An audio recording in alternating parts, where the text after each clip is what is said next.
తెలియజేసుకుని అందరికీ వందనాలు. అలాగే ఈ ఫోన్లో యూట్యూబ్ ద్వారా దేవుని మాటలు వింటున్న నా ప్రియమైన సహోదరులందరికీ, దేవుని పిల్లలందరికీ నా నిండు వందనాలు తెలియజేసుకుంటున్నాను.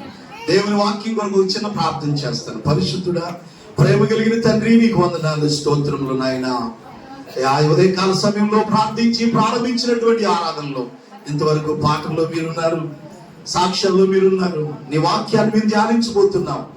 ఆది యందు వాక్యం ఉండెను, వాక్యము దేవుని యందు ఉండెను, వాక్యము దేవుడై ఉండెనని మీరు మాట్లాడిన మాటను బట్టి నీ వాక్యం చేత మీరు మాత్రము యూట్యూబ్ ద్వారా ఫోన్లో ఎంతమంది వీక్షిస్తున్నారు అటు వారందరితో కూడా మీరు మాట్లాడండి.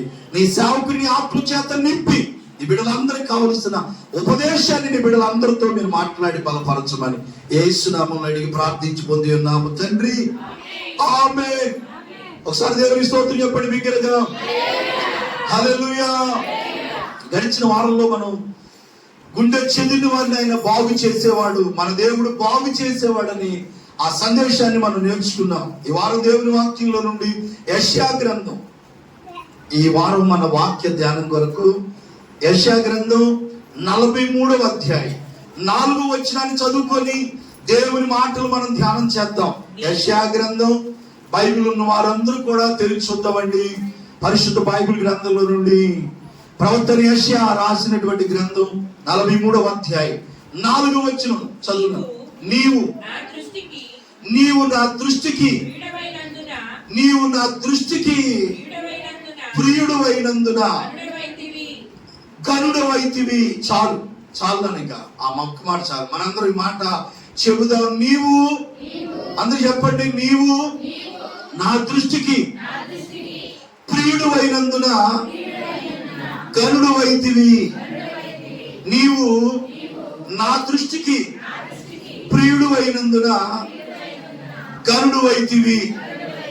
ఎవరి దృష్టికి? దేవుని దృష్టికి ఎవరైతే ప్రియులుగా ఉంటారో దేవుడు వారినంట చెప్పండి గనులుగా చేస్తాడంట, అంటే గొప్పవారిగా చేస్తాడు. ఈ రోజు మన వాక్యం ఏంటి అంటే దేవునికి మనం ప్రియులుగా జీవించాలి. దేవునికి మనం చెప్పండి ప్రియులుగా మనం జీవించాలి. దేవుని వాక్యం చెబుతుంది, నీవు నా దృష్టికి ప్రియుడు అయినందున గనుడు అయితివి. దేవుని దృష్టికి మనం ఎలా జీవించాలి? ప్రియులుగా ఉండాలి. పరమగీతాల గ్రంథంలో ఎక్కువ సార్లు ఈ మాటే కనబడుతుంది. ప్రియుడు, ప్రియురాలు అనే మాట కనబడుతుంది. ఉదాహరణకి మీకు అర్థం అవడానికి సొలొమోను రాసినటువంటి పరమగీతాల గ్రంథంలో నుండి కొన్ని మాటలు మనం చూద్దాం బైబిల్లో నుండి. పరమగీతాల గ్రంథం 3వ అధ్యాయంలో ఇలా రాయబడి ఉంది. 3వ అధ్యాయం 2వ అధ్యాయంలో తల్లి పరమగీత గ్రంథం 2వ అధ్యాయంలో 16వ వచనం చదువు తల్లి. నా ప్రియుడు నావాడు, నేను అతని దానను. 3వ వచనం, పట్టణమందు నేను సంచరించుచు కావలి వారు నాకు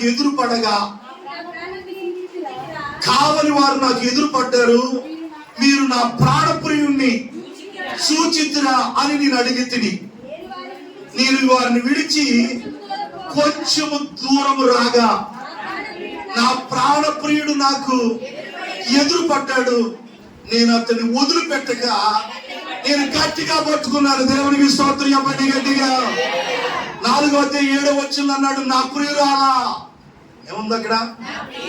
నా ప్రియురాలా, నీవు అధిక సుందరివి, నీ అందు కళంకమేమీ లేదు. పరమగీతాల గ్రంథంలో చాలా సందర్భాల్లో రాయబడిన ఒకే ఒక్క మాట ఎక్కువ కనబడితే ప్రియుడు, ప్రియురాలు అనే మాట కనబడుతుంది. ప్రియుడు అనగా దేవునికి సాదృశ్యంగా ఉంది, ప్రియురాలు అనగా దేవుని సంఘానికి సాదృశ్యంగా ఉంటది. ప్రియుడు అనబడినటువంటి దేవునికి, ప్రియురాలు అనబడినటువంటి సంఘం అనబడిన మనం దేవునికి మనం ప్రియురాలుగా జీవించాలి. ఒక మాటలో చెప్పాలంటే ప్రియుడు, ప్రియురాలు అంటే ఇష్టమైన వాడు నా ప్రియుడు అనే మాట అక్కడ రాయబడి ఉంది.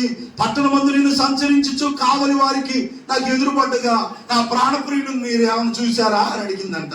ఎవరు? సోలమతి అనబడినటువంటి ప్రియురాలు అనబడినటువంటి ఆమె, నా ప్రాణప్రియుడు మీరు ఏమన్నా చూశారా అని అంటే వాళ్ళు చెప్పిన మాట ఏమీ కనబడలేదు. నేను ఎంత వెతికినా నాకు కనబడలేదు అనే మాట పై భాగంలో ఉంటది. ఆ తర్వాత నా ప్రాణప్రియుని చూచితురా నేను అడిగి తిని, అయినా వాళ్ళు ఏం సమాధానం చెప్పలేదు. వారిని విడిచి కొంచెం దూరం నేను వచ్చాను. అప్పుడు ఆ ప్రాణప్రియుడు నాకు ఎదురు పడ్డాడు.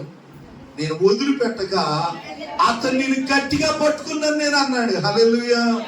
అంటే సంఘం అనబడినటువంటి, ప్రియురాలు అనబడినటువంటి సంఘం, ప్రియుడైనటువంటి యేసు ప్రభు వారిని వదిలిపెట్టకుండా గట్టిగా పట్టుకోవాలి. దేవునికి స్తోత్రం చెప్పండి గట్టిగా. చాలా మందికి లోక సంబంధమైనటువంటి ప్రియురాలు ఉంటారు, కానీ ఈ ప్రియులు కాదు మనకు కావాల్సింది. దేవుడు అనబడినటువంటి ఆ ప్రియుడిని మనం వదిలిపెట్టకుండా గట్టిగా పట్టుకోవాలి. కొంతమంది లోక సంబంధమైన ప్రియురాలు పట్టుకుంటారు, వాళ్ళని ఎంత మాత్రం కూడా వదిలిపెట్టకుండా ఉంటారు. వాళ్ళ సంగతి పక్కన పెడదాం. ఆత్మ సంబంధంగా ప్రియుడు అనబడినటువంటి దేవునికి, మనం ప్రియురాలు అనబడినటువంటి సంఘం అనబడిన మనం దేవుణ్ణి మనం విడిచిపెట్టకుండా గట్టిగా పట్టుకొని ఉండాలి. దేవునికి స్తోత్రం కలుగును గాక. ప్రవక్త అయినటువంటి యెషయా చెప్తున్నటువంటి ఒక మాట ఏంటంటే, నీవు నా దృష్టికి ప్రియుడు అయినందున. ఎవరి దృష్టికి? అమ్మా, దేవుని దృష్టికి మనం ఎలా ఉండాలి? ప్రియులుగా, ప్రియమైన వారిగా ఉండాలి, ఇష్టమైన వారిగా ఉండాలి. ప్రియులు అని అంటే చెప్పండి, ఇష్టమైన వారని, నా ఇష్టమైన వారు, నా ప్రియమైన వాడు అనేటువంటి యొక్క మాట. దేవుని దృష్టిలో మనం ప్రియమైన వారిగా ఉండాలి. ఎవరైతే దేవుని దృష్టిలో ప్రియులుగా ఉంటారో వారిని దేవుడు ఘనపరుస్తారంట. నువ్వు నా దృష్టికి ప్రియుడు అయినందున గనుడు అయితివి. అంటే మనల్ని ఘనమైన స్థితిలో దేవుడు ఉంచాలి అంటే పరమందున్నటువంటి దేవుని దృష్టిలో మనం ఎవరమైనప్పుడు కూడా దేవుని దృష్టిలో మనం ప్రియులుగా ఉందుము గాక. ఎలా ఉండాలి చెప్పండి? ప్రియులుగా ఉండాలి. దేవునికి ఇష్టలుగా, ప్రియమైన వారిగా మనం జీవించాలి. దేవుని బిడ్డలారా, ఇంకొక మాట మీకు చూపిస్తాను. ఆ మాట చదివిన తర్వాత మనం మరింత ముందుకు వెళదాం. ఎవరైతే దేవుని దృష్టిలో ప్రియమైన వారిగా ఉంటారో వారి జీవితంలో దేవుడు కలుగు చేసే కార్యాలు ఏంటి? దేవుడు వారిని, ఎవరు దేవుడి దృష్టిలో ప్రియమైన వారిగా ఉంటే వారి జీవితంలో ఎలాంటి కార్యాలు జరుగుతాయో, వాళ్ళు ఎలా ఉండగలరో ఈరోజు నేను మీకు చెప్తాను. దానియేలు గ్రంథం 10వ అధ్యాయం 11వ వచనం చదువమ్మా. దానియేలు గ్రంథం 10వ అధ్యాయం. ఒక్క నిమిషం తమ్ముడు. 10వ అధ్యాయం 9 నుండి చదువునా. నేను అతని మాటలు వింటిని, అతని మాటలు విని నేను నేల మీద సాష్టాంగపడి గాఢ నిద్ర పొందిన వాడనైతిని. అప్పుడు ఒకడు చేతితో నన్ను ముట్టి నా మోకాళ్ళను, నా అరచేతులను నేల మోపి నన్ను నిలవబెట్టి, దానియేలు నీవు బహుప్రియుడివి. హల్లెలూయా. నీవెవరు అంట? దానియేలు, నువ్వు బహుప్రియుడువు కనుక నేను నీ యొద్దకు పంపబడితిని. నీవు లేచి నిలవబడి నీతో చెప్పు మాటలు తెలుసుకొనమనెను. అతడి మాటలు నాతో చెప్పగా నేను వణుకుచు నిలవబడితిని. వణుకు వచ్చేసిందంట దేవుడు మాట్లాడేటప్పుడు. నేను వణుకుచు. అంతకు ముందేమో అతని మాటలు వింటున్నప్పుడు, అతని మాటలు విని నేను నేల మీద సాష్టాంగపడి గాఢ నిద్రపోయినట్టు వాడిగా నేను ఉన్నానన్నాడు. అప్పుడు ఒక అతను చేతితో నన్ను ముట్టాడు. ఒక అతను నన్ను చేతితో ముట్టి నా మోకాళ్ళు, నా అరచేతులు నేల మీద మోపి నన్ను నిలబెట్టాడు. దానియేలు నిలబెట్టి ఒక మాట అన్నాడంట. ఏమని? దానియేలు, నువ్వు బహుప్రియుడు నాయనా, అందుకే నీ దగ్గరికి నేను పంపబడ్డ నీ దగ్గరికి నువ్వు లేచి నిలబడి నేను నీతో చెప్పే మాటలు నువ్వు తెలుసుకొనమనెను. హల్లెలూయా. 18వ వచనంలో కూడా సేమ్ అదే మాట ఉండదు అక్కడ. అతడు మరలా నన్ను ముట్టి ఏమన్నాడు? నన్ను బలపరిచి. అక్కడ ఆగిక. హల్లెలూయా. 2 సందర్భాల్లో దేవుడు మాట్లాడిన ఒక మాట ఏంటంటే, నువ్వు బహుప్రియుడు అని దానియేలు గురించి దేవుడు ఆత్మ ద్వారా మాట్లాడుతున్నాడంట. అంటే దానియేలు దేవుడి దృష్టిలో ఎలా ఉన్నాడు చెప్పండి? ఎలా ఉన్నాడు? బహుప్రియుడుగా ఉన్నాడు. దేవుని స్తోత్రం చెప్పండి గట్టిగా. హల్లెలూయా. దేవుని పిల్లలారా, మన జీవితాల్లో మనం దేవునికి ప్రియులుగా ఉండాలి. ఎలా ఉండాలి చెప్పండి? దానియేలు ఎలా ఉన్నాడు? దేవునికి బహుప్రియుడుగా ఉన్నాడంట. ఎన్నో సంవత్సరాలుగా, ఎన్నో ఆదివారాల నుంచి, ఎన్నో సంవత్సరాలుగా దేవుని ఎరిగి ఉంటున్నాం మన జీవితాల్లో. అలాగే ఈ యొక్క యూట్యూబ్ లో దేవుని మాటలు వింటున్న దేవుని పిల్లలైన వారు కూడా చాలా మంది, నేను దేవుని నమ్ముకొని 10 సంవత్సరాలు అయింది, దేవుని ఎరిగి 15 సంవత్సరాలు అవుతుంది, నేను దేవుణ్ణి నమ్ముకొని 20 సంవత్సరాలు అవుతుంది, 5, 10 ఇలాగ మనం సీనియారిటీని చెబుతున్నాం. కానీ ఎంతమంది దేవునికి ప్రియులుగా మనం ఉండగలుగుతున్నాం? ఎంతమంది దేవునికి మనం ఇష్టలుగా ఉండగలుగుతున్నాం అన్నదే ఈ రోజు మన యొక్క ప్రశ్న అయి ఉంటుంది. దేవునికి స్తోత్రం కలుగును గాక. దానియేలు గురించి దేవుడు మాట్లాడుతున్నాడంట, నీవు నాకు బహుప్రియుడివి. ఏంటిది? ఒక మనిషి గురించి దేవుడు సాక్ష్యం చెప్పడం అనేది ఎంత గొప్ప సంగతి అండి. మనుషుల గురించి మనుషులు సాక్ష్యాలు చెప్పడం అది ఒక పెద్ద విషయమేం కాదు, కానీ దేవుడు ఒక మనుషుల గురించి సాక్ష్యం చెప్పడం అనేది ఒక గొప్ప సంగతి అయి ఉంటుంది. దేవునికి స్తోత్రం చెప్పండి గట్టిగా. ఈ సందర్భం వచ్చింది కాబట్టి ఇంకొక మాట చూపిస్తాను మీకు. ఎందుకంటే మనం దేవుని ద్వారా ఒక సాక్ష్యాన్ని సంపాదించుకోవాలా. దేవునికి స్తోత్రం చెప్పండి గట్టిగా. మనుషులు కాసేపు మంచోళ్ళు అంటారు, ఒక కొద్ది రోజులు చెడ్డోళ్ళు అంటారు. మనుషులు కాసేపు ఇష్టంగా ఉంటారు, తర్వాత కష్టంగా ఉంటారు. కానీ మనం ఎల్లవేళలా మనం దేవునికి ప్రియమైన వారిగా ఉండాలి అని దేవుని ద్వారా మనం ఒక సాక్ష్యాన్ని సంపాదించుకుందుముగాక. ఆమేన్. హల్లెలూయా. నీవు నా దృష్టికి ప్రియుడు అయినందున కరుడు అయ్యావు అంటే దేవునికి ఎలా ఉండాలి? మనం మాట మర్చిపోమాకండి. దేవునికి ఎలా ఉండాలి? ప్రియులుగా ఉండాలి. దాందే అదే టాపిక్, అదే అంశం మీద మనం కొన్ని విషయాలు మనం నేర్చుకుంటాం. ఆయనకి ఎవరైతే ప్రియులుగా ఉంటారో వారి జీవితాల్లో, వారి కుటుంబాలు ఎలా ఉంటాయి, వారు ఏ విధంగా ఉండగలరో నేను ఒక మాట చెప్పే ముందు, దేవుని ద్వారా మనం ఒక ప్రియులుగా పిలువబడాలి. దానియేలు గురించి దేవుడు ఎలా చెప్తున్నాడో, నువ్వు నాకు బహుప్రియుడిగా ఉన్నావు కానుక అంటున్నాడు. అలాగే హెబ్రీయులకు రాసిన పత్రిక 12వ అధ్యాయాన్ని మనం చూద్దాం. హెబ్రీయులకు రాసిన పత్రిక 11వ అధ్యాయం చూడమ్మా. హెబ్రీయులకు రాసిన పత్రిక 11వ అధ్యాయం 5వ వచనం చదువమ్మా. హెబ్రీయులకు రాసిన పత్రిక విశ్వాసమును బట్టి వినాలి. విశ్వాసమును బట్టి హానోకు మరణము చూడకుండానట్లు కొనిపోబడిను.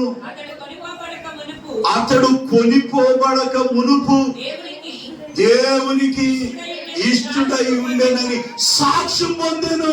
దేవునికి స్తోత్రం చెప్పండి గట్టిగా. చేతులెత్తి చప్పలు కొడుతూ దేవునికి స్తోత్రం చెప్పండి గట్టిగా.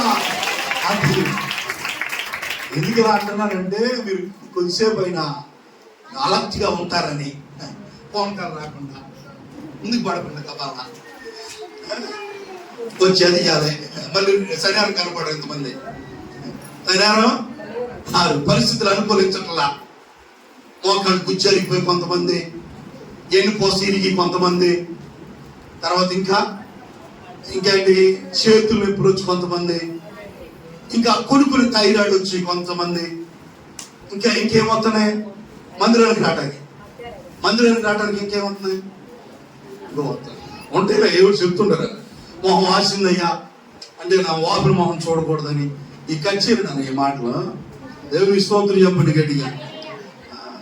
మొహం వాసిందని పనికెట్టలేవు, కాలు నొప్పులు వచ్చిందని పనికెట్టలేవు. నా ప్రశ్న, పనికి ఎన్నింటికి వెళ్తారు?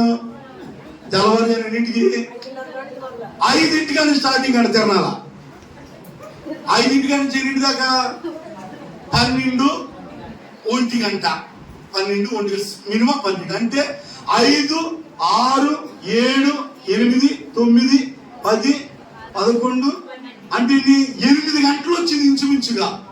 8 గంటలు బ్యాంక్ కంపెనీలో పనిచేసి వాళ్ళ పాత్రలు, వాళ్ళ వస్త్రాలు, ఇంకేమి వాళ్ళన్నీ శుభ్రం చేసి మనం 8 గంటలు కష్టపడతాం అనమాట. 10 ఇళ్ళు ఒప్పుకొని మందిరంలో 8 గంటలు కూర్చుంటున్నాం.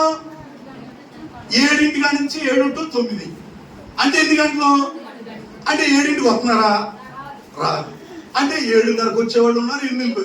అంటే 8ంటికి వచ్చిన వాళ్ళు ఎన్ని సమయం గడుపుతారంటే, అంటే 10కి 8 గంటలు గడిపావు నువ్వు. దేవుని సన్నిధిలో ఎన్ని గంటలు గడపలేకపోతున్నావు? ఈ 2 గంటలు గడపడానికి నీకు ఎన్ని వంకలు చెప్తావో. మా 5-6 వంకలన్నీ, నీ 5-6 జబ్బులన్నీ చాలకుండా ఏ రోగాలు వచ్చినాయి తల్లి. ఒకప్పుడు బాగానే ఉండేదాన్ని ఒక తల్లి, అప్పుడు కుడికొచ్చి ప్రార్థన చేసుకునేదాన్ని. దేవుని స్తోత్రం చెప్పు గట్టిగా. కాబట్టి నేను మిమ్మల్ని విమర్శించడానికి చెప్పట్లా, మిమ్మల్ని దేవుల్లో ఎదగటానికి ఈ మాటలు ప్రోత్సాహకరంగా చెప్తున్నా. మిమ్మల్ని బాధ పెట్టాలని కాదు, అంటే పనులు తెలుసుకుంటున్నాడానికి దేవుడి సన్నిధి కూడా కావాలి మాకు. బైబిల్ గ్రంథంలో మనం హానోకు గురించి మనం చదువుకుంటున్నప్పుడు, హానోకు విశ్వాసమును బట్టి హానోకు మరణము చూడకుండానట్లు కొనిపోబడెను. దేవునికి స్తోత్రం కలుగును గాక. మరణం చూడకుండా, ఏం చూడకుండా? మరణం చూడలేదంట ఆయన. బైబిల్లో ఇద్దరు మరణం చూడలా. హానోకు గారు ఒకరు, ఏలియా గారు ఒకరు. వీళ్ళిద్దరు కూడా మరణాన్ని చూడకుండానే దేవుడు వాళ్ళు ఏం చేశాడు? ఎప్పటికి తీసుకెళ్ళాడంటే పరలోకానికి. భూమి మీద పుట్టిన ప్రతి మనిషి, ఆదాం గారు మొదలుకొని ప్రకటన గ్రంథం వరకు ఎందరో వందల వేల మంది భక్తుల చరిత్రలో రాయబడ్డాయి. కానీ అందరూ పుట్టారు, 100 ఏళ్ళు, 200, 300 ఇలా బ్రతికారు, చచ్చిపోయారు. కానీ హానోకు గారు, ఏలియా బ్రతుకుండగానే దేవుడు తీసుకెళ్ళిపోయాడంట వాళ్ళని. హల్లెలూయా. అలాగా బ్రతుకుండగానే తీసుకెళ్ళిపోయాడు. ఎంత గొప్ప ధన్యత అండి అది. ఏలియా పాత నిబంధనలో, హానోకు గారు కూడా పాత నిబంధనలో ఉన్నాడు. ఇద్దరు పాత నిబంధనలో ఉన్న భక్తులే. హానోకు గురించి దేవుడు ఒక మంచి సాక్ష్యాన్ని కొత్త నిబంధనలో దేవుడు ప్రస్తావించాడు. విశ్వాసుల వీరుల జాబితాలో హానోకు గురించి పొందుపరిచి ఒక మాట అన్నాడు. ఏమనంటే, విశ్వాసమును బట్టి హానోకు మరణము చూడకుండా ఉండునట్లు కొనిపోబడెను. ప్రతిరోజు వచ్చేవాడంట, దేవుడు అతనితో మాట్లాడేవాడంట. ఎవరితో? హానోకుతో. బైబిల్లో రాయబడిన మాట, హానోకు దేవునితో నడిచేను. ఎవరితో నడిచారంట? మనమేమో ఆలాతో నడుస్తుంటాం, మనుషులతో నడుస్తుంటాం. మనం దేవునితో నడవటానికి మనకు బాధ. ఎందుకంటే పరిశుద్ధులతో నడవాలంటే నువ్వు కూడా ఎట్లా ఉండాలా? పరిశుద్ధంగా ఉండాలి. అందుకే నడవటానికి చాలా బాధగా ఉండదు. ఆదికాండం 6వ అధ్యాయంలో మనం చూసినప్పుడు అతని గురించినటువంటి ప్రస్తావన, ఒక అద్భుతమైన మాట, హానోకుని గురించి రాయబడి ఉన్నటువంటి మాటను మనం చదివినప్పుడు, ఆదికాండం 5వ అధ్యాయం 23వ వచనం చదువుతాం. దేవుని దృష్టికి ఇష్టమైన వారిగా, ప్రియమైన వారిగా మనం జీవించాలని ఈ యొక్క ఆదివారం మన దేవుడి సందేశాన్ని నేర్పిస్తున్నాడు. వాక్యం వింటున్న ప్రియమైన సహోదరులారా, ఒక హానోకు వలె, ఒక దానియేలు వలె మనము కూడా దేవునికి ప్రియులుగా ఉందుముగాక. హానోకు మనలాంటి మనిషే, దానియేలు కూడా మనలాంటి మనిషే. వాళ్ళు కూడా మనుషులాగానే ఈ లోకంలో జీవించారు, కానీ వాళ్ళు దేవుని ప్రియులుగా ఉన్నారు. అంటే వాళ్ళు ఎంత పవిత్రంగా ప్రార్థనా జీవితం కలిగి ఉంటే వాళ్ళు అంత పవిత్రంగా జీవించగలిగారు. మనం కూడా అర్థం చేసుకోవాలి. వాళ్ళు దేవుళ్ళు అయి ఉంటారు, వాళ్ళు ఇంకేదో స్పెషల్ గా ఉంటారని కాదు. స్పెషల్ ఏం లేదు. మనకి అవయవాలు ఉన్నట్టుగానే, మనకి శరీరంతో ఉన్నట్టుగానే, మనకి శరీర కోరికలు ఉన్నట్టుగానే వాళ్ళకి పెళ్లిళ్ళు అయ్యాయి. వాళ్ళకు కూడా పెళ్లిళ్ళు అయ్యా. వాళ్ళు శరీర కోరికలు కలిగి ఉన్నారు, వాళ్ళు శరీరాన్ని కలిగి ఉన్నారు, వాళ్ళకు కూడా కోరికలు పుట్టినాయి. కానీ వాటిని ఏం చేశారంటే వాళ్ళు చంపుకున్నారు. దేవునికి స్తోత్రం చెప్పండి గట్టిగా. శరీర ఆశలు ఏం చేశారు? వాళ్ళు విసర్జించారు. అందుకని వాళ్ళకి దేవునికి ప్రియులుగా ఉన్నారు. మనం కూడా మన యొక్క శరీర సంబంధించినవన్నీ కూడా ఏం చేయాలా? అణుచుకోవాలా. మనస్సును, శరీర కోరికలు అణుచుకుంటే దేవునికి ప్రియమైన వారిగా ఉంటాం. ఆదికాండం 5:23. హానోకు దినములన్నీ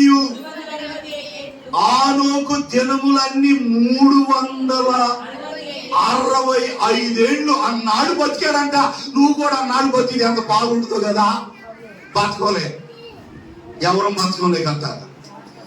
మనిషి ఆయుష్ 70 సంవత్సరములు, అధిక బలం ఉన్న ఎడల 80 సంవత్సరములు అయినప్పుడు కూడా ఆయాసమే, దుఃఖమే. అప్పటికి ఇంకా సావన రాదని అంటారు అనమాట ఇంట్లో వాళ్ళు. మంచి మంచి వాడు చెప్తున్నారు, నువ్వెప్పుడు చెప్తావని వాళ్ళ మీద ఏళ్ళ మీద పెట్టి చెడతారు అనమాట. ఇక అప్పుడు దాకా కూడా బతకడం కూడా అనవసరమే. ఇప్పుడు ఈ 40-50 ఏళ్ళకే జీవితాల మీద విరక్తి కలిగి క్యాన్ గుర్రెలు వేసుకోవడం, మందులు తాగటం, పసలు ఎందుకని బతుకు బండిని నడపలేక జీవితం మీద విరక్తి చెంది ఎందుకు అర్ధాంతరం సత్తే బాగుందండి. కొంతమంది ఇంకా బాగా ఇంకా బతకాలి కానీ దేవుడు ఇచ్చిన ఆయుష్కాలం దాకా మనం బ్రతకాల. చావనేది జీవిత సమస్యలకు పరిష్కారం కాదు. దేవునిలో మనం ధైర్యంగా ముందుకు సాగాల. దేవునికి స్తోత్రం కలుగును గాక. వాక్యం చెబుతుంది ఆనోకు దినములన్నీ 365 ఏళ్ళు, అంటే 365 సంవత్సరాలు బ్రతికాడంట ఆయన. ఎవరు? ఆనోకు గారు. అంటే బైబిల్లో అంత ఆయుష్నిచ్చాడు దేవుడు. మనుషులు చేసిన అవిధేయతలు, పాపాలు, దోషాలు, విచ్చలవిడితనం ఎక్కువైపోయి ఆయుష్కాలాన్ని దేవుడు ఏం చేశాడు? కుదించేశాడు అనమాట. ఏం చేశాడు? తగ్గించాడు. అదే తగ్గించాడు. మెతూషాలు అనేటువంటి భక్తుడు 969 ఏళ్ళు బతికాడు. 31వ వచనంలో 5:31 వచనంలో 30 చదువు. లెమెకు నోవాహును కనిన తర్వాత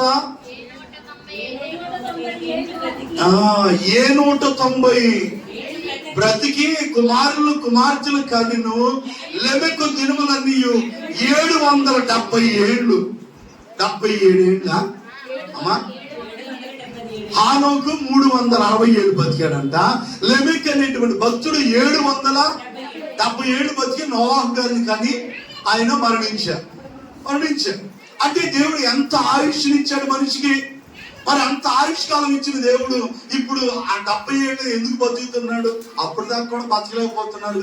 ఎప్పుడో పాతోడు బతుకుతున్నారు. కానీ ఇప్పుడు కంప్యూటర్ యుగంలో పుట్టిన పిల్లలు ఎవరు కూడా అప్పుడు దాకా బతకలేని వారిగా ఉంటున్నారు. అన్ని సంవత్సరాలు బతికి ఆయుష్నిచ్చాడు ఆ దేవుడు. ఆయుష్ ఇస్తే వీళ్ళు ఇష్టానుసారంగా జీవించడం వల్ల వీళ్ళకి ఇలాగే ఆయుష్ని ఇచ్చుకుంటా పోతే వీళ్ళు ఇంకా ఇష్టానుసారంగా ప్రవర్తిస్తారని ఇక ఏం చేశాడంటే ఆయుష్ని మోషే గారికి వచ్చేవాడికి 120 ఏళ్ళు ఇచ్చాడంట. ఎవరికి?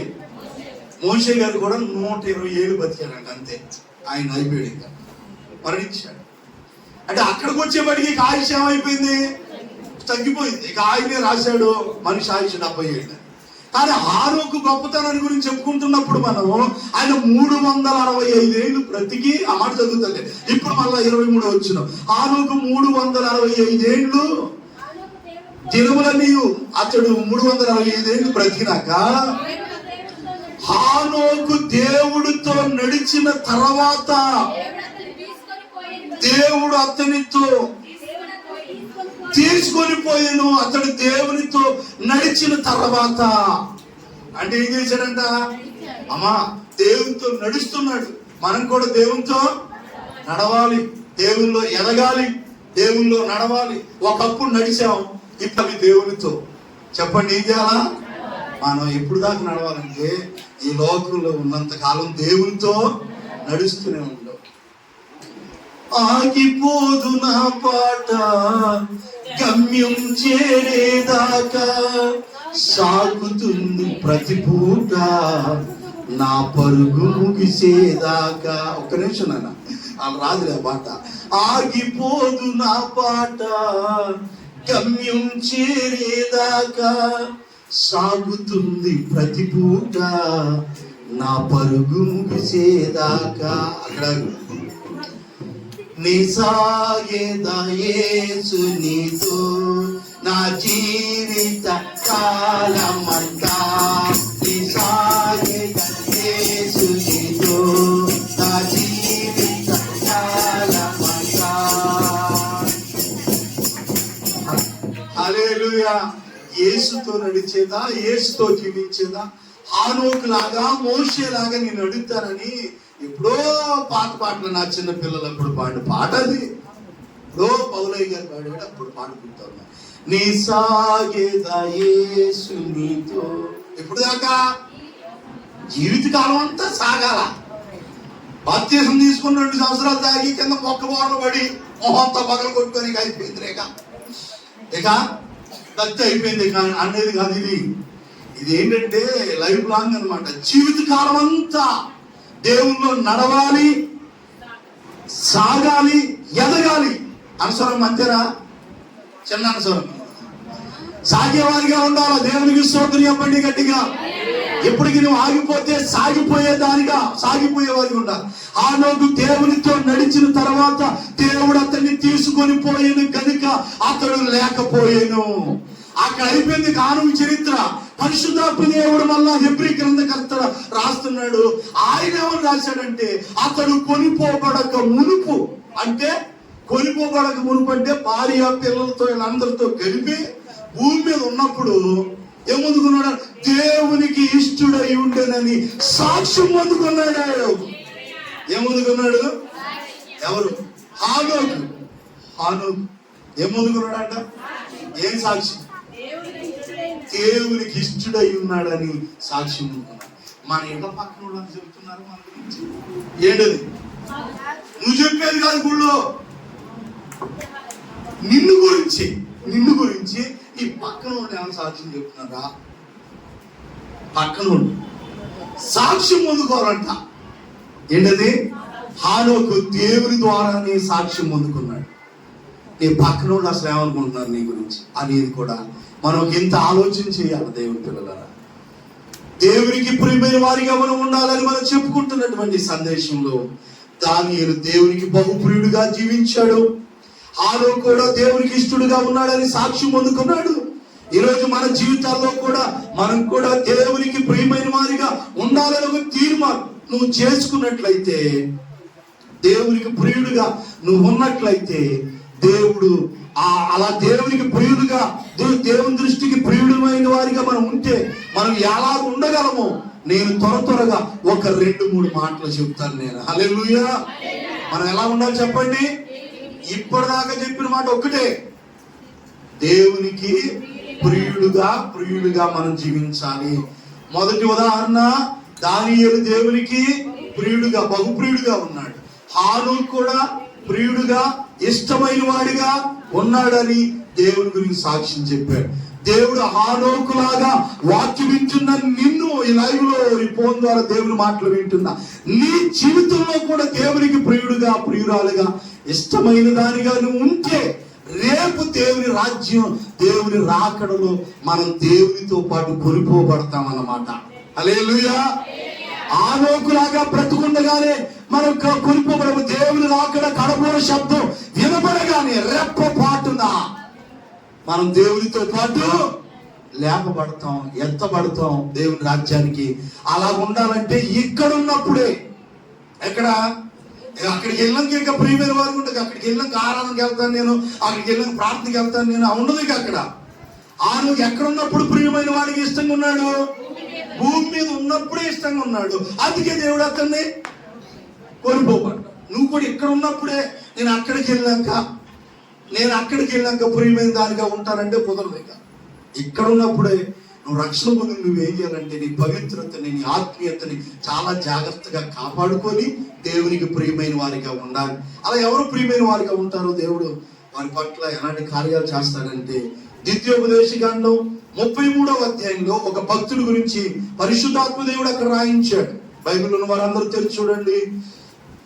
ద్వితీయోపదేశకాండం 33వ అధ్యాయంలో అక్కడ ఒక భక్తుడు చరిత్ర మనకు కనబడుతుంది. చూద్దాం. ద్వితీయోపదేశకాండం 33వ అధ్యాయం 12వ వచనం చదవండి. 12వ వచనం. ఎవరంట ఆయన? బెన్యామీను గురించి ఇట్లా నేను బెన్యామీను ఎవరికి ప్రియుడంట? ఈ బైబిల్లో ఉందా? బెన్యామీను గురించి ఇట్లా నేను బెన్యామీను యెహోవాకు ఎవరికి ప్రియుడంట? యెహోవాకు అంటే దేవునికి. ఎవరైనా అని పేరేంటి చెప్పండి? బెన్యామీను. యాకోబు కుమారుల్లో ఈయనొక్కడు. ఎవరు? బెన్యామీను. ఆ యాకోబుకి ఎంతమంది పిల్లలు? ఆ 12 మంది యొక్క సంతానంలో మనం చూసినప్పుడు ఈ బెన్యామీను అనేటువంటి కుమారుడు కూడా ఒక్కడు. పెద్ద కుమారుడు రూబేను, రెండో వాడు. ఇలాగా పేర్లు కొన్ని పేర్లు రాయబడిన ఆదికాండం 49వ అధ్యాయంలో మొదటి నుంచి చదివినప్పుడు యాకోబు తన కుమారులందరినీ పిలిపించి, కుమారులారా మీరందరూ కూడినట్టి అంచు దినాల్లో మీకు సంభవించబోయే సంగతులు నేను తెలియజేస్తారన్నాడు. యాకోబు కుమారులారా కూడి వచ్చి ఆలకించండి. నీ తండ్రి అయిన ఇశ్రాయేలు మాట వినుడి. ఇశ్రాయేలు మాటినండి. రూబేను, నా పెద్ద కుమారుడవు. నాయనా రూబేను, నువ్వు నా పెద్ద కుమారుడివి. నా శక్తియు నా నా శక్తి, నా బలము, బలమంతా, ప్రథమ ఫలమును, నా ప్రథమ ఫలం, ఔన్నత్యము, బలాతిశయము నీవే. నీళ్ల వలె నువ్వు చంచలుడివై అతిశయ పొందుతావు అన్నాడు. అంటే ఒక్కొక్క కుమారుడు పిలిపించి ఒక్కొక్క రీతిగా వాళ్ళని ఆశీర్వదించి వాళ్ళ మీద శుభవచనాలు పలుకుతూ వచ్చారన్నమాట. అలాగా కుమారులు ఉంటున్నప్పుడు ఆ కుమారుల గురించి ప్రస్తావన అక్కడ రాయబడి ఉన్నది. దేవుని బిడ్డలారా, బెన్యామీనుడి గురించి ద్వితీయోపదేశ కాండంలో పరిశుద్ధాత్మ దేవుడు రాయించిన మాట మీరు అక్కడే కూడా ఆయన గురించి కూడా రాయబడి ఉంటుంది. మీరు తర్వాత అధ్యాయ వచనంలో మీరు చదువుకోవచ్చు. అతడంట దేవునికి ఎలా ఉన్నాడంట? ప్రియుడుగా ఉన్నాడు. దేవునికి ప్రియుడిగా జీవించిన వ్యక్తిగా మనకు కనబడుతూ ఉన్నాడు. దేవుని బిడ్డ బెన్యామీను గురించి ఇట్లా, నేను బెన్యామీను యెహోవాకు ప్రియుడు అనేటువంటి ఒక మాట. బెన్యామీను దేవునికి ప్రియుడుగా జీవించాడు. అందుకని అతడు దేవునికి ప్రియుడుగా జీవించినందు మూలన దేవుడు అతని గురించి ఒక మాట అన్నాడు. అదేంటంటే ఆయన యొద్ద అతడు సురక్షితంగా నివసించును. హల్లెలూయా. అంటే ఇప్పుడు నువ్వు దేవునికి ప్రియుడుగా నువ్వు ఉంటే దేవుని దగ్గర నువ్వు ఎలా ఉంటావు? సురక్షితంగా అనండి. అది అంటే దేవునికి ఎవరైతే ప్రియులుగా ఉంటారో వాళ్ళు ఎలా ఉంటారు చెప్పండి అమ్మా? సురక్షితంగా నివసించును. అంటే ఇక వాళ్ళకి ఏ ఆపద వస్తుందనో, ఏ కీడు వస్తుందనో, ఇక ఏ భయం కూడా వాళ్ళకి ఉండదు. సురక్షితంగా ఉంటారు. సామెత గ్రంథంలో ఈ మాట ఉంటుంది కదా, ఇలాంటి మాట అక్కడ మనకు కనబడుతుంది. అదేంటంటే నా ఉపదేశము అంగీకరించువాడు. మొదటి అధ్యాయం 33 చదవండి. సామెత గ్రంథం 1 అధ్యాయం 33వ వచనంలో నా ఉపదేశం అంగీకరించువాడు సురక్షితంగా నివసించును, వాడు కీడు వచ్చునన్న భయం లేక అతడు నెమ్మదిగా బతుకుతాడు. అలాగే చెప్పండి గట్టిగా. అంటే ఇప్పుడు బెన్యామీను ఎలా ఉన్నాడు? సురక్షితంగా. ఎందుకున్నాడు అలాగా? దేవునికి ప్రియుడిగా ఉన్నాడు గనక అతడు దేవుని దగ్గర ఎలా ఉన్నాడు చెప్పండి అమ్మా? సింపుల్ గా అర్థమయ్యే మాటలు. సురక్షితంగా. ఆ సురక్షితంగా ఉండటం అంటే ఇక ఏ కీడు గాని, ఏ ఇబ్బంది గాని, ఏ అసమాధానం గాని వాళ్ళకు ఉండదు. ఇంకా వాళ్ళు ఎలా ఉంటారంటే ప్రశాంతంగా ఉంటారు, సురక్షితంగా ఉండగలరు, వాళ్ళు క్షేమంగా ఉండగలరు. నువ్వు దేవునికి బహుప్రియులుగా ఉంటే నీవు, నీ పిల్లలు, నీ కుటుంబం ఎలా ఉంటారంటే సురక్షితంగా ఉండగలరు, నెమ్మదిగా ఉండగలరు. కీడు వచ్చిన భయం ఉండదు వాళ్ళకి. ఎవరికి? ఈ రోజున చాలా మంది దేవుని బిడ్డలుగా చెప్పుకుంటున్న అనేక మంది నేటి కాలంలో దేవునికి ప్రియమైన వారిగా ఉండక వారు ఎలా ఉంటున్నారు? సురక్షితంగా ఉండలేకపోతున్నారు. ఎప్పుడు చూసినా నెమ్మది లేని పరిస్థితులు, ఎప్పుడు చూసినా కుటుంబంలో కీడు, ఏదో ఒక అసమాధానంతో నింపబడుతున్నారు. కారణం ఏంటి అంటే దేవునికి ప్రియులుగా ఉండలేకపోతున్నారు. నా ప్రియమైన దేవుని పిల్లలారా, మొదటి మాటగా నేను చెప్తున్నాను, ఎవరైతే దేవుని దృష్టికి ప్రియమైన వారిగా ఉంటారో వారు ఎలా ఉంటారంటే సురక్షితంగా ఉండగలరు. అనండి. బెన్యామీను ఎలా ఉన్నాడు? సురక్షితంగా. బెన్యామీను లాగా నీవు, నీ పిల్లలు, నీవు, నీ కుటుంబం అంతా కూడా సురక్షితంగా ఉండాలి అంటే బెన్యామీను యెహోవాకు ప్రియుడు. నీవు, నేను కూడా మన మనుషులకు కాదు ప్రియమైన వారిగా ఉండేది. ఎలా? ఎవరికి ఉండాలా? దేవుని దృష్టిలో ప్రియమైన వారిగా మనం ఉండాలా. హల్లెలూయా. అతని జీవితంలో నుంచి ఇంకొక మాట చూద్దాం. ఆ వచ్చినాన్ని మళ్ళా చదువుతుంది. ఆ ద్వితీయోపదేశ కాండం 33:12 మళ్ళా చదువుతాం. బెన్యామీను గురించి ఇలాగా, నేను బెన్యామీను ప్రియుడు, ఆయన యొక్క అతని దగ్గర అతడు సురక్షితంగా, దేవుడి దగ్గర సురక్షితంగా నివసించను. దినమెల్లా చాలు. ఎవరైతే దేవునికి ప్రియులుగా ఉంటారో ప్రతిరోజు దేవుడు వాళ్ళకి ఆశ్రయంగా ఉంటాడంట. ఎలా ఉంటాడు అంటే దేవుడు నీకు ఆధారంగా ఉంటాడు. ఎప్పుడు వారానికి ఒకసారి కాదంట. ఏమన్నా అక్కడ దినమెల్లా ఆయన ఎవరు దేవుడు అతనికి ఎలా ఉంటాడంట ఆశ్రయంగా. హల్లెలూయా చెప్పండి గట్టిగా. బెన్యామీను యెహోవాకు ప్రియుడు గనక మొదటిగా అతడు సురక్షితంగా నా దగ్గర ఉంటాడు. రెండోది నేను అతనికి దినమెల్లా ప్రతిరోజు మనకి దేవుడు ఎలా ఉంటాడు ఎడి చూడాలా. ఈ బల్ల ప్రియుడు అమ్మా ఇరిగిపోతుంది గట్టిగా ఉన్నది. మీరు నాగల్లే చూడాలా. ఏం చెప్పుకుంటున్నాం మనం? దేవునికి ప్రియులమైన వారిగా మనం ఉండాలని. నీవు నా దృష్టికి ప్రియుడిగా ఉన్నావు గనక నువ్వు గరుడు అయ్యావు. ఇది మొదటి మాట. దానియేలు ఎలా ఉన్నాడు? బహుప్రియుడిగా ఉన్నాడు. హానోకు ఎలా ఉన్నాడు? ఇష్టమైన వాడిగా ప్రియమైన వాడిగా జీవించాడు. పాత నిబంధనలోకి మనం ఇప్పుడు ధ్యానం చేస్తాం. ఎవరి గురించి? బెన్యామీను. ఎవరు? బెన్యామీను కూడా ఎలా ఉన్నాడు? యెహోవాకు ప్రియుడిగా ఉన్నాడు. అతను దేవునికి ప్రియుడిగా ఉన్నందువల్ల అతనికి ఏం లాభం కలిగింది? మాకేంటి లాభం? ఒక ప్రియురాలు ఉన్నారనుకోండి. ఇప్పుడు అయ్యా ఎవరన్నా దగ్గర తమ్ముడు ఎలిషా దగ్గర పెట్టలేదు. ఇప్పుడు ఇతను నాకు ప్రియుడు అనుకుందాం, ఇష్టమైన వాడు అనుకుందాం, నాకు ప్రియమైన వాడు అనుకుందాం. ఓ ప్రియురాలు ఉన్నారు అనుకుందాం అనుకోండి. ఒక ఆడమ్మ, ఒక స్త్రీ పురుషులు ఉన్నాడు అనుకోండి.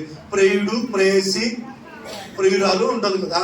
వీళ్ళిద్దరూ ఇష్టంగా ఉన్నారనుకోండి. నువ్వు నాకేం గిఫ్ట్ ఇవ్వా అని అంటే ఈ దౌర్భాగ్యాలు, ఈ దొంగ దౌర్భాగ్యాలు అనమాట. అసలైన ప్రియులు లేరు ఇప్పుడు. ఇక ఇప్పుడు ట్యాప్ పోకనే రోజు పోకనే మార్చేసారు వాస్తవమైన ప్రియుడు. ఇందాక పరమగీతాలు సొలొమోను ఆ ప్రియురాలు అలాంటి ప్రియురాలు కాదు. అతను నా ప్రియుడు, నేను అతని దాన్ని, ఇక ఆయనకే నేను సొంతం అన్నట్టుగా. అది సంఘ దేవునికి సాదృశ్యంగా చెప్పారు. సొలొమోను వర్ణించి ఆ మాట చెప్పింది. లోక సంబంధమైన ప్రియురాలు ఏం చేస్తున్నారు? ఇప్పుడు ఈ ప్రియుడు వచ్చాడు అనుకో, నువ్వు నాకేం గిఫ్ట్ ఇవ్వలేదా, నీకు తీసుకొచ్చాను అంటాడు ఈ దౌర్భాగ్యుడు. అడిగే ప్రియుడు నాకు ఇదే నీకు గిఫ్ట్ అనుకో. అప్పుడు ఏమంటారు? నువ్వు నాకేమి ఇవ్వ పండక్కే, నన్ను సేవగా నేను కొనిపెట్టావు, నాకే ఫోన్ కొనిపెట్టొచ్చుగా. అసలు నీతో మాట్లాడకుండా నేను ఉండలేకపోతున్నాను, ఫోన్ కొనిపెట్టొచ్చుగా. అప్పుడు ఈ దౌర్భాగ్యుడు అప్పసప్పు చేసి ఆ దౌర్భాగ్యుడికి ఏం చేస్తాడు? ఫోన్ కొనిపెడతాడు. నా గిఫ్ట్గా ఇది ఉంచుకోమంటుంది. ఇంట్లోకి వెళ్ళని ఇంకో దౌర్భాగ్యురాలు ఉంటుంది. అది ఫోన్ ఎప్పుడు కొనిపెట్టి అంటది ఈ దౌర్భాగ్యురాలు. అంటే ఏంటి? ఇష్టమైన వాళ్ళు ఎవరన్నా ఉన్నారనుకోండి, ఏం చేసుకుంటాం మనం? గిఫ్ట్ ఇచ్చుకుంటారండి. నిజమైన ఇష్టం కలిగిన వాళ్ళు ఏం చేస్తారంటే గిఫ్ట్లు కొనిపెట్టుకుంటారు. ఆ మాత్రం లాజిక్ కూడా మీకు తెలియనట్టు ఉంటాను. నాకేం కొనిపెట్టుకోండి, నేను ఎంత ఇష్టంగా నిన్ను ఇష్టపడతాను నేను అని అంటూ ఉంటాం కదా. ఇప్పుడు ఆ మద్రాస్ క్షమించండి ఢిల్లీలో ఆగ్రా దగ్గర ఉంది కదా తాజ్ మహల్. ఆయన ఎవరినన్నా ఎవరో భార్య భర్తలు ఇద్దరు, ముంతాజ్ షాజహాన్. ఆ కోసం అంట తాజ్ మహల్ కట్టించాడంట. నువ్వేం కట్టిందా? రేగి చెట్టు కట్టిస్తావా? రేగి చెట్టు ఇప్పుడు ఆయన చనిపోతే షాజహాన్ తన గుర్తుగా ఏం చేశాడంటే తాజ్ మహల్ గిఫ్ట్ గా కట్టించాడు. సమాధి ఎన్నో సంవత్సరాలు కట్టారంట దాన్ని. ఇప్పటికి అలాంటి అద్భుతమైన కట్టడం ఎక్కడా లేదంట. కట్టడం కూడా 7 5 నరికేశాడంట ఆయన. 7 5 నరికేశాడంట. అలాంటి కట్టడం ఇంకెక్కడా కట్టకూడదని, అంత అద్భుతమైన కట్టడం. ప్రపంచంలో 7 వింతల్లో ఇది ఒక వింత. ఏది? తాజ్ మహల్ అన్నమాట. ఆ సముద్రం ఒడ్డున నేను చూడలా. దేవుని చిత్తం అయితే భవిష్యత్ కాలంలో వెళ్తా. హల్లెలూయా. ఎందుకనంటే ఒక ఆమె మీద ఉన్న ప్రేమకి గుర్తుగా అది కట్టిస్తే ఎంత ప్రేమ, ఎంత ఇష్టం ఉంటే అది కట్టేస్తారు అనమాట. అప్పుడులోనే ఇన్ని కోట్ల రూపాయలు అయ్యి, ఇప్పుడైతే అది ఇంకా ఎన్ని అయ్యేది. అంటే ఒక ప్రియుడుగా ఉన్నప్పుడు, ప్రియురాలుగా ఉన్నప్పుడు ఏదో ఒకటి మనం ఇష్టం ఉంటాం అన్నమాట. ఇష్టమైన వాళ్ళకి మనం ఏం చేస్తామంటే ఇష్టమైంది ఏదో ఒకటి. నీకు నేను ఎంత ప్రియమైన దానిగా ఉంటా, నాకు ఏమి గిఫ్ట్ తీసుకురాలేదా, ఏమి ఇవ్వలేదంటాం కదా. అలాగే ఈ మనుషులకు ఇష్టంగా ఉంటేనే పూలు అయ్యి కొనిపెడుతుంటే, అవునా? మనుషులకు ఇష్టంగా ఉంటే అయ్యి కొనిపెడుతుంటే, దేవునికి ఇష్టమైన వారిగా ఉంటే అమ్మా ఏంటి అలజడ అక్కడ? దేవుని స్తోత్రం చెప్పండి గట్టిగా. అంటే మనుషులకు ఇష్టం ఉంటేనే చిన్న చిన్న వస్తువులు కొనిపెడుతున్నారు, లేదంటే డబ్బులు ఇస్తున్నారు, అయ్యి చేయించుకుంటా ఉన్నారు కదా. సరే నేను ఈ మాట పక్కన పెడతా. అదే దేవునికి ఇష్టంగా ఉంటే, అదే దేవునికి ప్రియంగా ఉంటే ఆయన దగ్గర ఎప్పుడు మనం సురక్షితంగా ఉంటాం. మనుషులు తీసుకుంటారా మన దగ్గర, మళ్ళీ ఏం చేస్తారు, నట్టేట్లో ముంచేస్తారు. నేను ఇందాక చెప్పినట్టుగానే నీవు ప్రియమైన దానిగా ఉంటావు, మళ్ళీ కొద్ది రోజులు గడిచిన తర్వాత నీ మొహం చాటేస్తాయి దౌర్భాగ్యాలు, ఈ మోజు అయిపోతాయి, ఇంకో ప్రియుడు తగులుకుంటుంది, ఇంకో ప్రియుడిని. కాబట్టి ఈ ప్రియుడు కాదు ఆ ప్రియుడు, దేవుని బిడ్డగా ఆ ప్రియుడైన యేసయ్యను గట్టిగా పట్టుకుంటే నీవు నీ కుటుంబం ఎప్పుడు సురక్షితంగా ఉంటారని చెప్తున్నాను నేను. ఆయన నిన్ను ఎప్పుడు విడిచిపెట్టడో, నీ దగ్గర ఏమి కోరుకోడు ఆయన. హల్లెలూయా చెప్పండి గట్టిగా. నీ దగ్గర నుంచి ఏమి ఆశపడని వాడు ప్రాణ ప్రియుడైన మన యేసయ్య. ఆ మాట మనం పాడతాం కదా, ఎవరైనా ఉన్నారా, ఎచ్చటైనా ఉన్నారా నీలాంటి స్నేహితుడు, నా యేసయ్య లాంటి మంచి స్నేహితుడు, నా యేసయ్య లాంటి మంచి స్నేహితుడు, ప్రేమించి ప్రాణం పెట్టి గొప్ప స్నేహితుడు, ప్రేమించి ప్రాణం పెట్టి గొప్ప స్నేహితుడు, ఎవరైనా ఉన్నారా.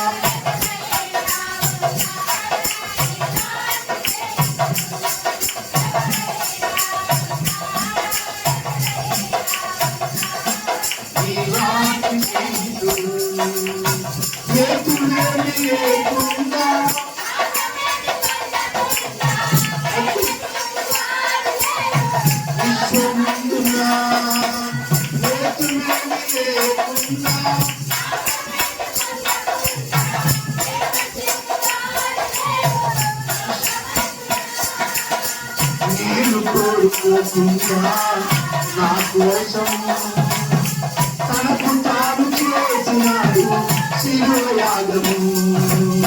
నేను కోరుకోకుండా నా కోసము తనకు తాను చేసినాడు శివయాగము, ఎవరైనా ఉన్నారా ఇలాంటి స్నేహితుడు.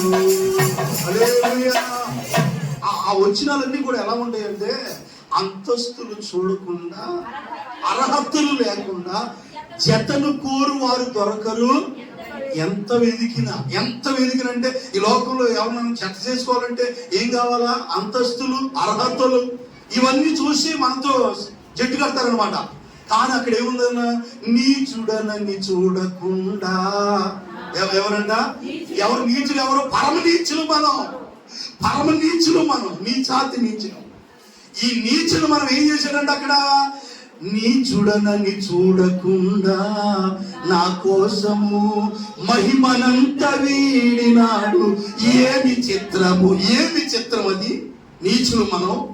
ఈ లోకంలో మనుషులేమో చెత్తలు కోరుకోవాలి, ఫ్రెండ్షిప్ చేయాలంటే అంతస్తులు, అర్హతలు నీ దగ్గర ఏమున్నాయి, ఎంత ఉన్నాయి, అనుమానాలు ఉన్నాయి, ఇవి చూస్తారనమాట. కింద ఇంకో చరణం ఏముంది, స్వార్థమేమి లేకుండా ఫలితం ఆశించకుండా మేలు చేయువారు ఎవరు విశ్వమందున. స్వార్థం ఏంటిది, మనం ఏదైనా చెయ్యాలంటే స్వార్థంతో చేస్తానమాట. ఏమి ఆశించకుండా, ఏమి చేయట్లా, ఇప్పుడు ఫలితం ఆశించకుండా. మనకి ఏదైనా చేస్తున్నారంటే ఏదో ఫలితం అడిగి ఉండాలి, అడిగి లాభం అనేది ఏం చేయట్లా. పుట్టుకెళ్ళొస్తావా, నాకేమిద్దాం, ఏదో ఒకటి ప్రతిఫలం కావాలి. ఇప్పుడు అక్కడ ఉంది, ఏమి దాచుకోకుండా. ఏమి దాచుకోవాలంట యేసయ్య మన కోసం ఉన్నదంతా ఇచ్చినాడు. ఏమి త్యాగము. ఎవరిచ్చారు నీకు ఉన్నదంతా? యేసయ్య ఇచ్చాడమ్మ మన అందరి కోసం. ఆ ప్రాణప్రియుడైన యేసయ్యని నువ్వు ప్రియురాలుగా ఉంటే నువ్వు ఆయన దగ్గర సురక్షితంగా ఉంటావు. రెండో మాట చెప్తున్నాను నేను, దినమెల్లా దేవుడు నీకు ఆశ్రయంగా, నీకు ఆధారంగా ఉంటాడు. ఆధారం నాకు ఆధారం. ఎవరు ఆధారం? మన అది దేవుడు అంట ఆయనకు ప్రియులుగా ఉంటే దినమెల్లా దేవుడు మనకి ఆశ్రయంగా ఉంటాడంట. చివరి మూడో మాటగా దానియేలు గ్రంథంలో చెప్పేసి ప్రార్థన చేసుకుందాం, ముగించేద్దాం. మనం అదే ఇందాక చదివినటువంటి ప్రారంభంలో మనం చదువుకున్నాం.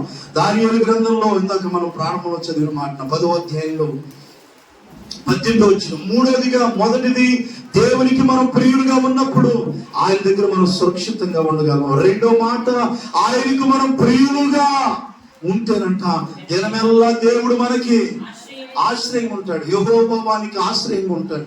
8వ గ్రంథంలో రాయబడి ఉంటే మాట, యెహోవాని నమ్ముకుని వాడు ధన్యుడు, దేవుడు వానికి ఆశ్రయంగా ఉంటాడు. ఆయన దేవుడు వానికి ఆశ్రయంగా ఉంటేనంట ఆ చెట్టు ఎప్పుడు కూడా పచ్చగా ఉంటుందంట. బైబిల్లో ఉంటుంది, దేవుడు ఆశ్రయంగా ఉన్న వారికి ఆయన ఏ మేలు కొదువై ఉండదని అంట. ఆయన ఆశ్రయించే వారికి ఏ మేలు కొదువు ఉండకుండా దేవుడు, సింహ పిల్లలైన లేమి గల ఆకలి కొన్ని కమి యెహోవాను ఆశ్రయించే వారికి ఏ మేలు కొదువై ఉండదు. ఆయన ఆశ్రయించే వారికి ఆయన నెమ్మదినిచ్చే దేవుడు. ఆయన నీకు ఆశ్రయంగా ఉంటాడు నువ్వు ఆయనకు ప్రియుడిగా ఉంటే. మూడో మాట, ఆ దానియేలు గ్రంథం 10వ అధ్యాయం 18వ వచనం చదువుతాను. అతడు మరలా నన్ను ముట్టి నన్ను బలపరిచి, నీవు బహుప్రియుడవు, భయపడద్దు, నీకు శుభము కలుగునుగాక. హల్లెలూయా. ఒక 20వ తారీఖు ఒక అయ్యగారు వచ్చి చెప్పిన మాట, నీకు శుభం కలగాల. ఏంటదే శుభం కలిగింది ఇక్కడ. ఇప్పుడు ఎవరికి? నువ్వు నాకు బహుప్రియుడు గనక నువ్వు భయపడొద్దు, నీకేం కలిగింది? శుభం కలుగునుగాక అన్నది దేవునితో. దేవుడు బలపరి చెప్పినటువంటి. మూడవదిగా, ఎవరైతే దేవునికి ప్రియులుగా ఉంటారో వారికి దేవుడు ఏం కలుగు చేస్తాడు? ఇంట్లో శుభం కలిగిద్ది. ఏంటది? శుభం, మంచి జరిగిద్ది, శుభం కలిగిద్ది. కాబట్టి దేవునికి బహుప్రియులుగా నీవు, నేను దానియేలులాగా, హానోకులాగా, బెన్యామీనులాగా దేవునికి ప్రియులుగా నేను ఉంటాను ప్రభు అని ఒక తీర్మానం చేసుకుందాం. ప్రార్థన చేద్దాం. ఒక నిమిషం చిన్న ప్రార్థన చేసి నేను వాక్యం ముగిస్తా. మోకరించు, ప్రార్థన చేద్దాం. ఇప్పటి వరకు నువ్వు ఎవరికి ప్రియుడిగా, ప్రియురాలుగా ఉంటున్నావు? దేవునికి నువ్వు ప్రియమైన దానిగా ఉన్నావా లేవా? తండ్రి, ఈ రోజు నీ సేవకుని ద్వారా నాతో మాట్లాడినందుకు నీకు స్తోత్రం నాయన. ప్రార్థన చేస్తావా? నోరు తెరువమ్మా. ప్రతి ఒక్కరు నోరు తెరిచి ప్రార్థన చేద్దాం. ఒక్క 2 నిమిషాలు ప్రార్థన చేద్దాం. తండ్రి, నీ స్తోత్రం స్తోత్రం స్తోత్రం నాయన. అయ్యా, నీకు వందనాలు. యెషయా గ్రంథంలో ప్రవక్త చెప్తున్నాడు, నీవు నా దృష్టికి ప్రియుడు అయినందున గరుడు అయితివి అని. నా ప్రియుడు సహోదరి సహోదరుడా, నువ్వు దేవునికి ప్రియమైన దానిగా ఉంటే దేవుడు నిన్ను కనపరుస్తాడు, నీ కుటుంబాన్ని కనపరుస్తాడు. నువ్వు నా దృష్టికి ప్రియుడు అయ్యావు కాబట్టి గరుడు అయ్యావు. గరుడుగా అవ్వాలంటే దేవుని దృష్టికి ప్రియుడైన వారిగా మనం ఉండాలి. దానియేలు గురించి దేవుడు అంటున్నాడు, దానియేలు, నీవు నాకు బహు ప్రియుడివి, అందుకే నీ దగ్గరికి పంపబడ్డాను. నువ్వు లేచి నిలబడు, నేను చెప్పే మాటలు వినమన్నాడంట. దేవుడు బిడ్డారా, 2 సార్లు ఆ దానియేలుతో దేవుడు మాట్లాడుతున్నాడు, నువ్వు నాకు బహుప్రియుడు అని. దేవుని గురించి ఏం చెప్తున్నాడు?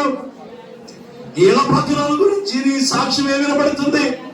దేవునికి బహుప్రియుడిగా ఉంటున్నావా? బహుప్రియుడి దానిగా ఉంటున్నావా? ఎన్నో సంవత్సరాలుగా దేవుని సన్నిధికి వెళుతున్నావు కానీ దేవునికి అయిష్టంగా ఉంటున్నావేమో, దేవునికి ప్రియమైన వారిగా నీవు ఉండలేకపోతున్నావేమో. సహోదరి, దేవునికి ప్రియమైన దానిగా నేను ఉంటానయ్యా. బెన్యామీను యెహోవాకు ప్రియుడు. బెన్యామీను యెహోవా అతని గురించి ఇలా సెలవిస్తున్నాడు, అతడు యెహోవాకు ప్రియుడు అంట. అందుకని అతడు నా దగ్గర సురక్షితంగా ఉంటున్నాడు. అతడు నా దగ్గర సురక్షితంగా ఉన్నాడు. కారణం, అతడు నాకు ప్రియుడుగా ఉన్నాడు కాబట్టి అతడు సురక్షితంగా ఉన్నాడు. సహోదరి, నీవు, నీ పిల్లలు, నీ కుటుంబం, నీ భర్త, నీ పిల్లలందరూ సురక్షితంగా ఉండాలంటే నువ్వు దేవునికి ప్రియమైన దానిగా, ప్రియమైన వాడిగా ఉండాలి. నీ ఇష్టమైన సారంగా జీవిస్తా, నీ ఇష్టమైన పనులు చేసుకుంటూ తిరుగుతా. అయిష్టంగా దేవునికి ఉంటే నువ్వు సురక్షితంగా ఉండలేవు. లేనిపోయిన బాధలన్నీ తెచ్చుకుంటావు, విస్తారమైన శ్రమల పాలవుతావు. దేవుని దృష్టికి నువ్వు ప్రియమైన దానిగా ఉన్నావు అనుకో, దేవుడు నిన్ను, నీ కుటుంబాన్ని సురక్షితంగా ఉంచుతాడు. కీడు వస్తుందన్న భయం ఉండదు. ఈ కుటుంబంలో నెమ్మది ఉండదు ఎప్పుడు కూడా. అయ్యా, నేను నీకు ప్రియుడిగా ఉంటా. బెన్యామీను లాగా అతడికి దినమెల్లా నేను ఆశ్రయంగా ఉంటాను. అతడు నాకు ప్రియుడిగా ఉన్నాను కనుక ప్రతి రోజు నేను ఒక ఆశ్రయంగా, ఒక ఆధారంగా నేను ఆ బెన్యామీనుకి ఉంటాను అంటున్నాడు దేవుడు. నీవు కూడా అలా ఉంటే దేవుడు నీకు కూడా ఆశ్రయంగా ఉంటాడు తండ్రి. దానియేలు ఆఖరిగా చెప్తున్నాడు, నువ్వు నాకు ప్రియుడిగా ఉన్నావు కనుక నీకు శుభం కలుగును గాక. తల్లి, నీ కుటుంబంలో దేవుడు శుభాన్ని కలుగు చేయాలి, మంచి చేయాలి అని అంటే దేవుని ప్రియమైన వారిగా ఉన్నాం. తండ్రి, మీరు మాట్లాడిన ప్రతి మాటను బట్టి నీకు స్తోత్రాలు. వాక్యమైన మేమందరం కూడా నీకు ప్రియులుగా, ప్రియమైన దానిగా నేను ఉంటాను. అతడు నావాడు, అతడు నా ప్రియుడు, నేను అతని దాన్నని. నా ప్రియురాలా, నువ్వు సుందరవతివి, నీ యందు నాకు కళంకమేమి కనబడలేదని. అద్భుతమైన మాట. దేవునికి ప్రియమైన దానిగా మనం ఉందాం. యేసయ్యా, నీకు ప్రియుడుగా, ప్రియురాలుగా నేను ఉంటాను ప్రభువా. ప్రియుడిగా నువ్వు రాబోతున్నప్పుడు ప్రియురాలను బడి నేను సంఘమైన నేను నీకు ప్రియురాలుగా నేను జీవిస్తూ ఇష్టమైన దానిగా నేను ఉండి హానోకులాగా నీతో కొనిపోబడే అటు జీవితాలు మాకును దయచేయనాయన. నీ మాటలు లైవ్ లో వీక్షించిన ప్రతి బిడ్డలు వారిని, వారి కుటుంబాలు దీవించని. ఎందరూ నీ మాటలు విన్నారో మేమందరం కూడా నీకు ప్రియమైన వారిగా జీవించి నీ రాకడలో ఎత్తబడే వారిగా, నీ యొక్క సురక్షితంగా నివసిస్తూ ఆశ్రయంగా కలిగి శుభాన్ని పొందుకునే వారిగా మేమందరం ఉండి అట్టి భాగ్యాన్ని సంపాదించుకునే వారిగా ఉండేవారిగా మమ్మల్ని అందరినీ దీవించి ఆశీర్వదించి వాక్యమైన వారందరినీ దీవించు.